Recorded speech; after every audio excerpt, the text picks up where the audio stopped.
इस्लाम की घिनौनी बेइज्जती की गई है। सबसे पहले हम देखेंगे कॉल ऑफ ड्यूटी।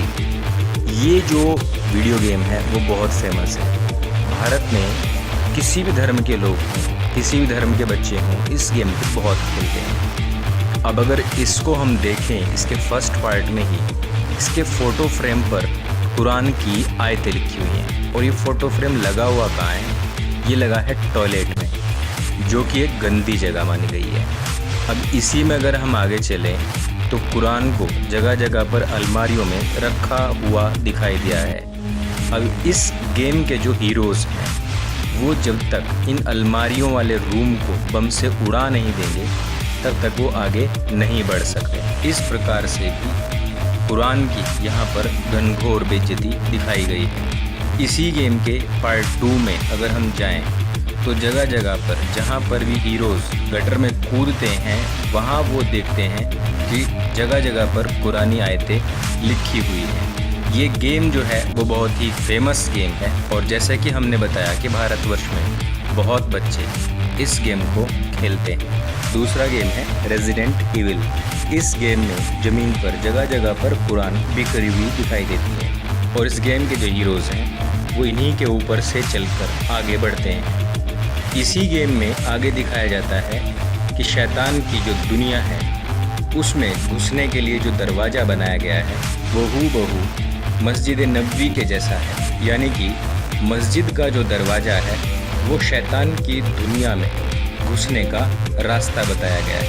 अगला गेम जो है वो है प्रिंस ऑफ पर्सिया। इस गेम में जो प्रिंस दिखाया गया है वो इस्लाम या मुसलमानों का राजकुमार दिखाया गया है, जो कि इस गेम में बहुत खून खराबा करता है। उसकी जो तलवार है, उसकी तलवार पर जो मैसेज लिखा हुआ है वो मोहम्मद साहब आखिरी नबी का बताया हुआ संदेश है, अर्थात स्प्रेड द टीचिंग्स।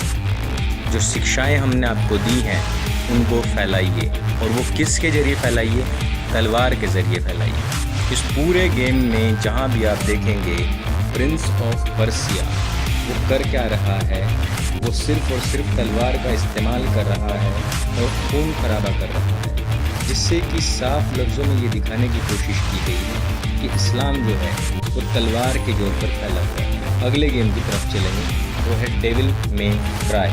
जो शैतान है और जो शैतान के पुजारी हैं वो एक टावर के भीतर रहते हैं।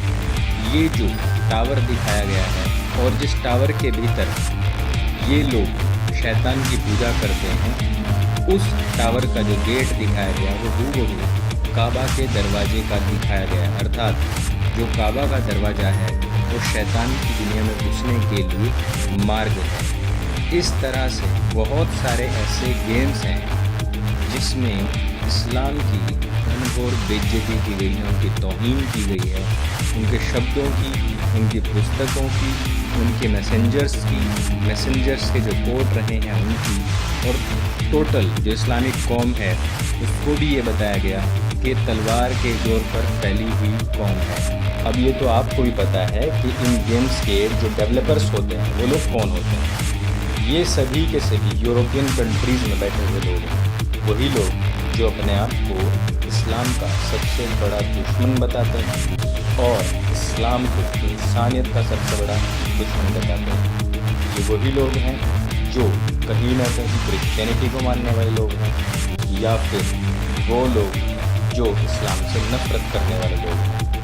इस्लाम के लोगों को ये समझना चाहिए कि उनको या उनके बच्चों को सॉफ्टली उनके घर में घुसकर, उनके गेम्स में घुसकर कौन लोग हैं जो उनके खुद के धर्म के प्रति नफरत पैदा कर रहे हैं।